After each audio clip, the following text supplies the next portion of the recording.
83 లక్షల మందికి వేయాల్సిందే 60 అంటున్నావు. 60 కూడా ఎంతమందికి వేసో లెక్కలేదు. 1,00,000 మందికి కూడా 13,000 పడలేదు. ముక్కలుగా వేస్తాను ఉన్నారు.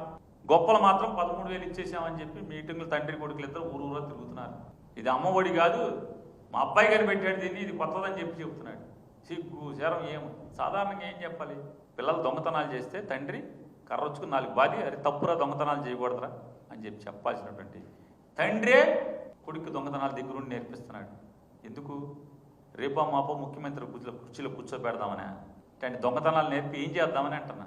మా రాష్ట్రానికి ఎటువంటి వాడిని అప్పచెబుదామని.